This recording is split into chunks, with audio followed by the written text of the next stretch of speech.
Ngebet jarah muncul tulisan sudah krisis saatnya membakar. Pelaku langsung diciduk. Ditulis oleh Syardi dari Siwar.com. Pagi-pagi tadi saya mengetahui postingan yang di-share berupa ajakan provokatif yang sangat meresahkan. Semacam tindakan vandalisme. Ada yang berbentuk tulisan, ada pula yang dicat. Isinya sama, mengerikan, biadab, dan memanas-manasi. Lokasinya di Pasar Anyar, Jalan Kiasnawi, Kelurahan Sukaraksa, Kecamatan Tangerang Kota. Dari beberapa foto yang sudah saya lihat, terdapat coretan di dinding pertokoan milik warga. Tulisan vandalisme tersebut berbunyi sudah krisis saatnya membakar. Pelaku ini mungkin ingin membangkitkan kembali momen-momen chaos dan sejarah kelam yang pernah terjadi di negara ini bertahun-tahun silam saat krisis moneter parah melanda negeri ini. Kekacauan, penjarahan, pembakaran, kerusuhan, hingga tindak kriminalitas menjadi sorotan media yang membuat kita semua diselimuti rasa mencekam dan khawatir. Mungkin pelaku ini maunya lockdown biar gampang melakukan tindak kriminalitas seperti yang sudah terjadi di beberapa tempat. Tapi apa daya, lockdown gagal, tapi ngebet menjarah. Akhirnya memancing warga untuk melakukan aksi meresahkan. Saya masih belum memastikan apakah ini hanyalah spontanitas bergaya preman sampah yang cuma ingin menjual nyali atau memang ada grand design yang sedang dieksekusi. Tapi kalau melihat wajah pelaku, kayaknya hanya ulah orang-orang kelas teri yang mungkin saat ini sedang terkencing-kencing di celana minta dibebaskan dan minta maaf sambil sujud syukur. Hanya dalam waktu singkat pelakunya sudah terciduk. Menurut kepolisian, ada 3 orang pelaku yang telah ditangkap. Mereka bernama Aflah, Rio, dan Rizky. Vandalisme dilakukan pelaku di 3 lokasi berbeda.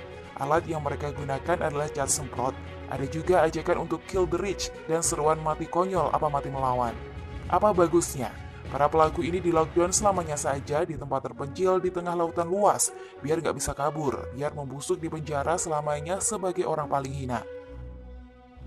Skenario bertahun-tahun lalu mau diulangi, momennya sudah datang. Krisis menunggu di depan, resesi ekonomi global mulai menghantui banyak negara apalagi Eropa. Krisis datang, masyarakat mudah diadu domba. Beberapa kasus PHK sudah mulai terjadi. Jadi rasanya bukan hanya kelompok klaster yang berharap bisa melakukan aksi meresahkan. Tapi kelompok elit juga tidak mungkin menutup mata melihat kesempatan ini.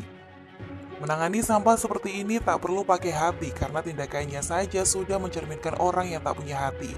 Negara lagi kesulitan hadapi wabah corona seperti negara lainnya tapi malah provokasi untuk merusuh.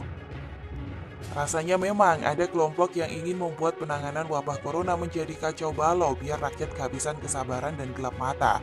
Dengan adanya kerusuhan melalui aksi-aksi provokatif, wabah pasti makin kacau.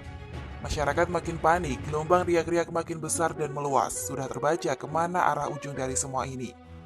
Kalau menyerang presiden langsung agak sulit, menyerang lewat chaos ditambah wabah corona membuat wibawa pemerintah menjadi jelek. Betul kata Pak Luhut saat mengomentari soal kritikan dari Said Didu. Masyarakat harus diedukasi bahwa setiap tindakan pasti ada konsekuensinya. Berani berbuat, berani bertanggung jawab. Pemerintah juga harusnya basmi kelompok yang ingin rusuh. Lockdown tidak diberlakukan bukan berarti rencana gagal total dan tak jadi bertindak. Selalu ada plan B dari mereka sebagai cadangan. Darurat sipil adalah opsi kalau sampai kelompok ini mulai tak terkendali dan nafsu gilanya mulai meledak. Gulung semuanya sampai tak tersisa. Buat sampah yang selalu bikin provokasi, kita tahu kalian ini adalah sampah busuk yang memang hanya beban bagi negara ini. Kerja malas, maunya instan dengan berbuat jahat, maunya kaya dengan cara yang biadab. Kalian harusnya enyah saja atau bahkan lenyap saja dari dunia ini.